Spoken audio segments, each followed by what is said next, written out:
Hello, everybody, and welcome back to the show. This episode is brought to you by The Wellness Paradigm, a holistic health coaching company shifting the way that women understand and heal their bodies. Through bioenergetic testing, functional lab testing, and functional nutrition, we uncover what traditional approaches often overlook. So you can stop guessing, start healing, and finally feel like yourself again. No more one size fits all protocols, just real answers, deep rooted healing, and the clarity and confidence you deserve to feel incredible. It's time to shift the paradigm of women's health. Now, on to our show. Good morning, or where she is. Good afternoon, Vicky. Good morning, Shannon.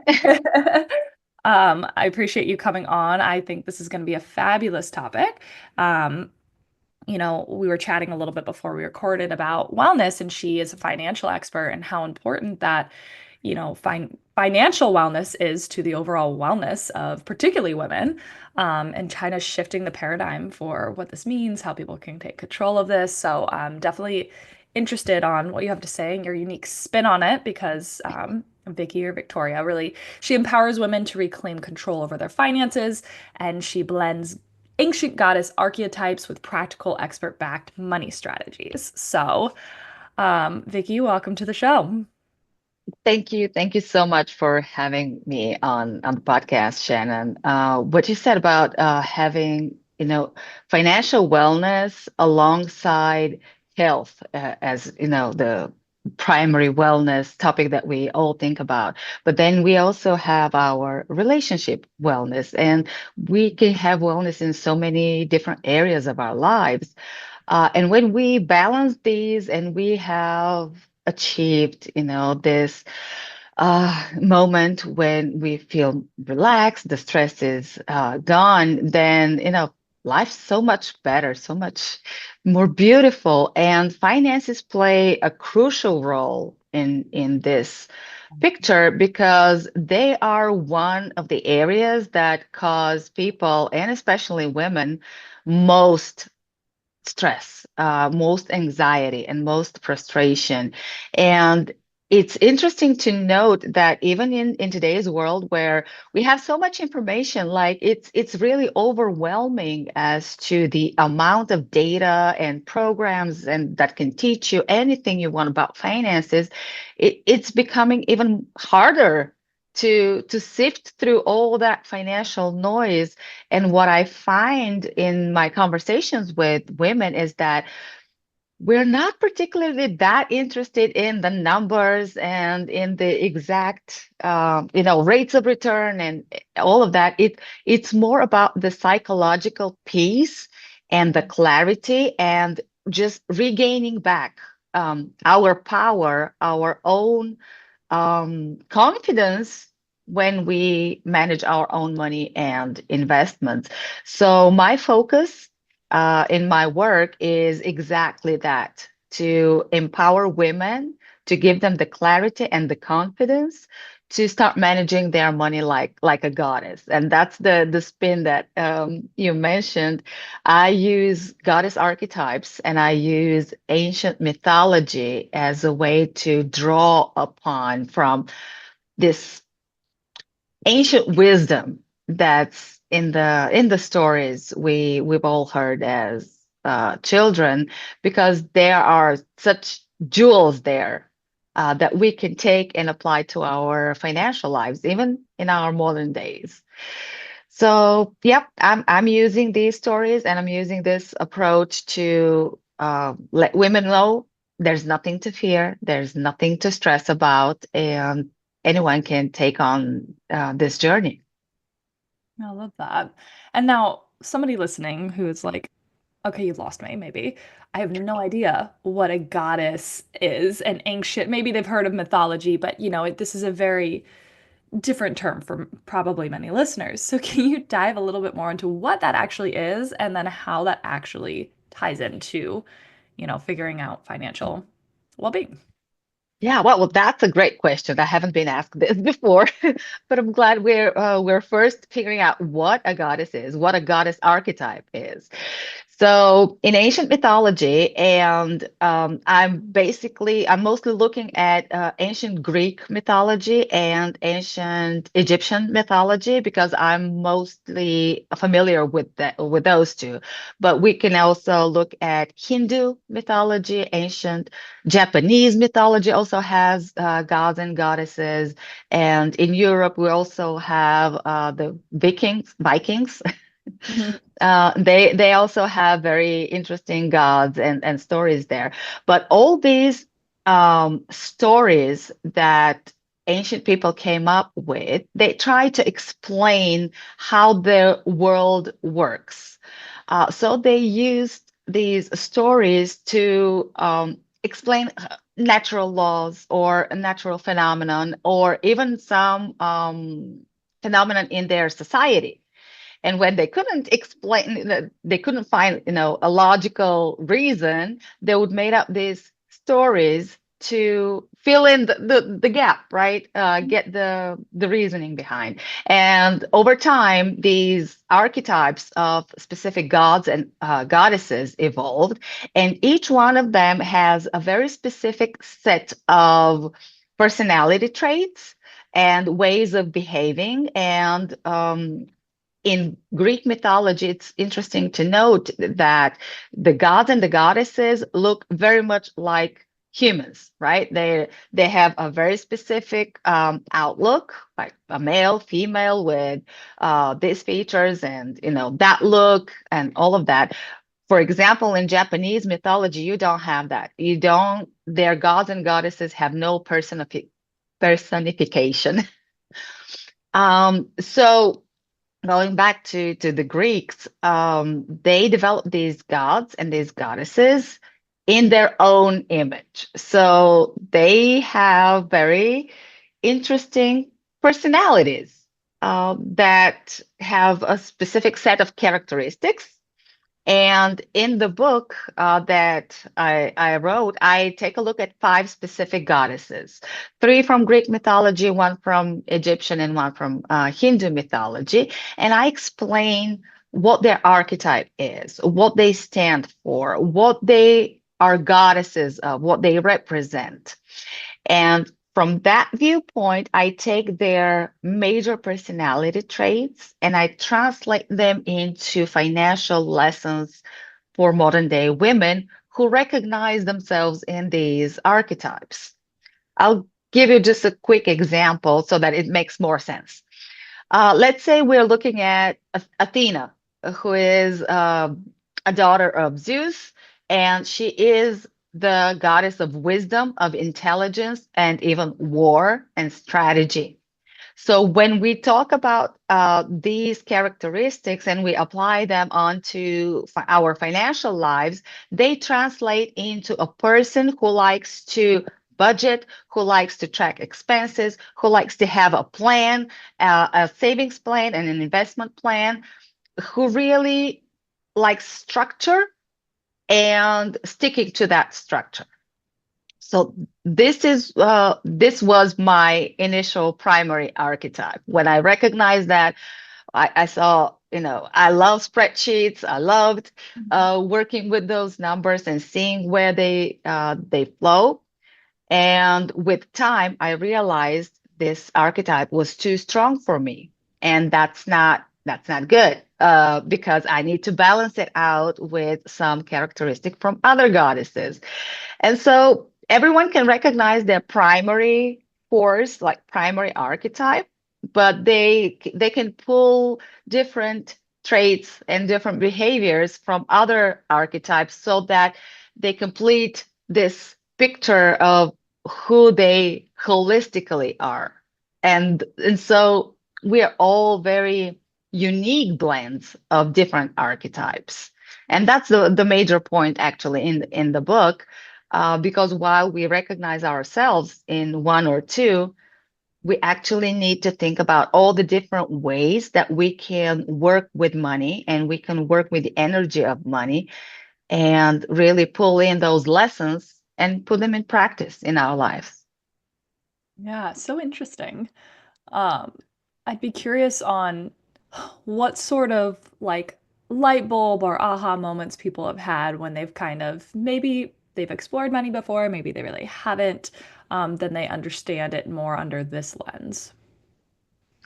Well, the major aha was that readers get to me is like goes in the lines of I've never thought that we could talk about money through this perspective, Yeah. through the goddesses' eyes and their archetypes. Like this is a completely new thing. And honestly, when I did my marketing research before I decided to write the book, because I come with a very strong marketing background. So I did my marketing research. I wanted to see what other people have to say about the topic, and what readers find interesting or need more of, so that I could include this in my content.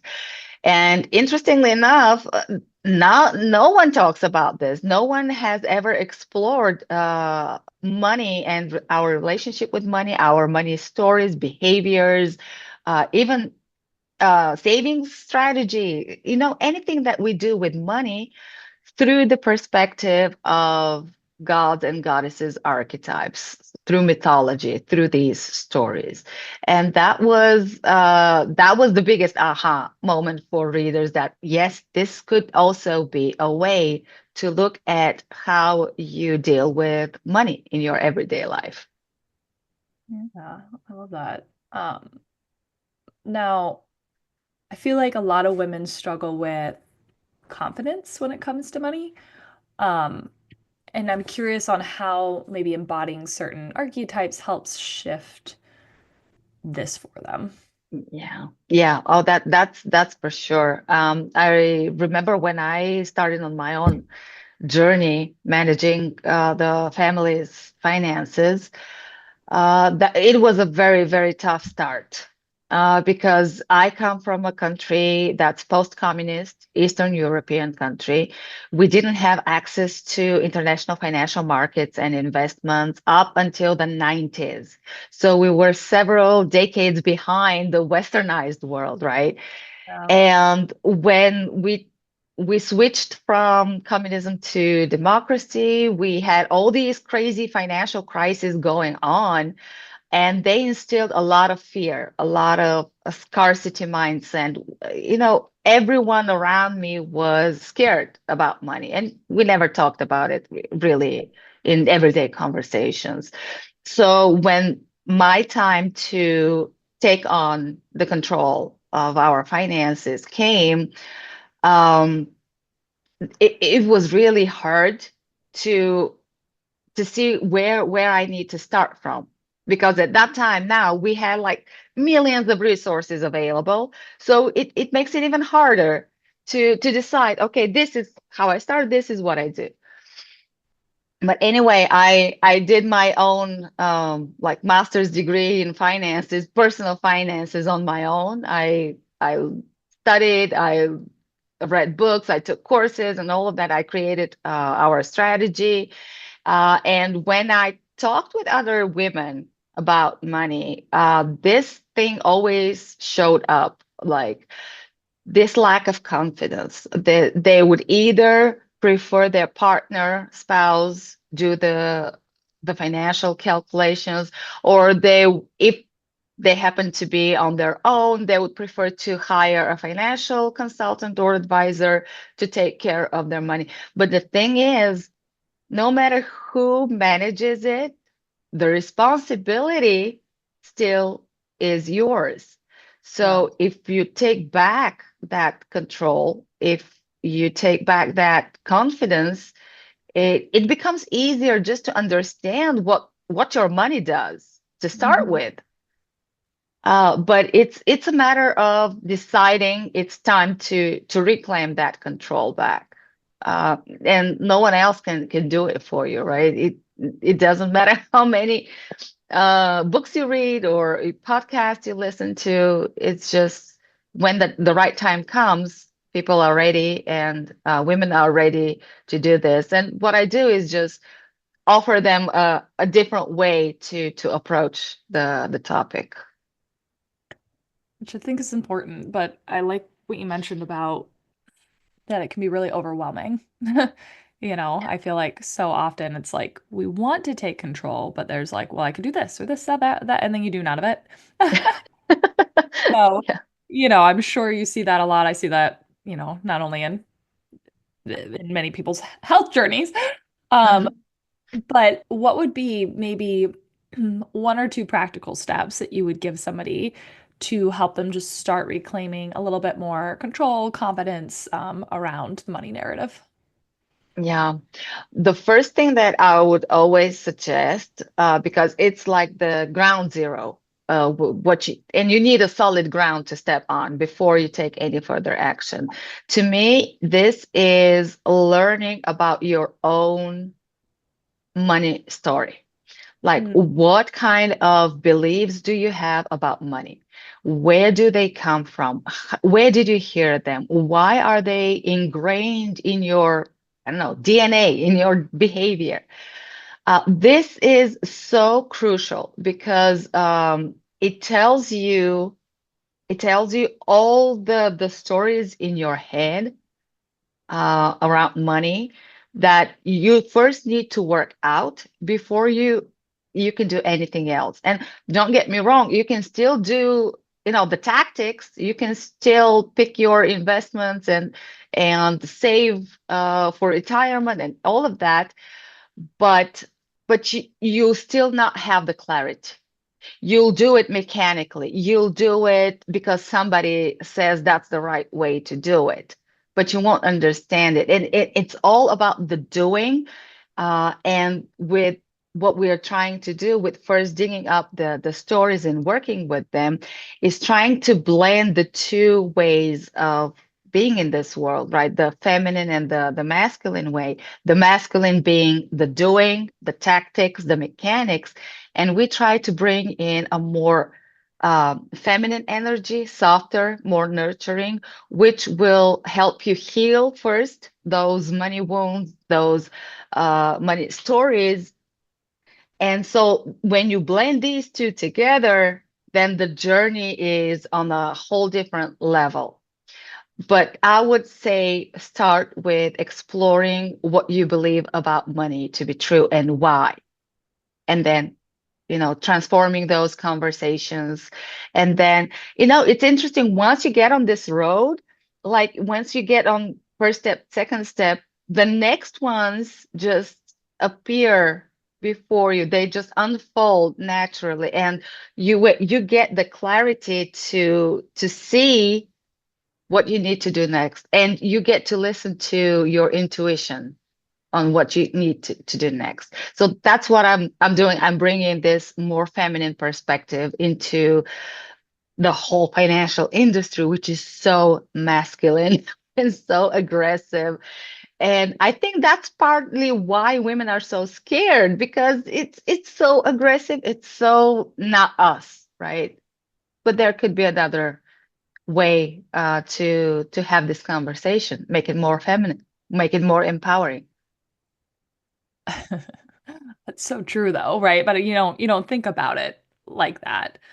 And how that could be stopping us. But I love that you mentioned the first thing wasn't necessarily a strategy, right? Because I think that's what we often want to go towards, right? Yeah. Same in just your health journey, right? It's not just like, oh, go do this. It's who are you and why do we have these stories and why do they keep repeating? Because if you can't change and shift that narrative, maybe you can make strides, but you're probably going to self-sabotage at some point. Yeah. That's going to impact you. I'm sure you've seen that in some regards. If you don't shift that internal narrative first, right? Yeah. So yes, I love where you're going with that. Yeah. Um, So it's same. It applies to our health. It applies to our relationships. It applies to our finances. You need to shift the identity first. yep. Shift the stories before you do anything else. It literally, I'm sure you see this too. People are like, but just tell me what to do next. And you know what I mean? I mean, I know people coming to you are probably in a different, but it's just like, well, just tell me. It's like, but you've done that before. And how has that worked out? And here we are together, right? Let's shift from the ground up instead of trying to build the roof before we build the foundation, because everything's going to collapse at some point, right? So, Yes, that's the one of the most important things that you can do in any aspect of wellness or life.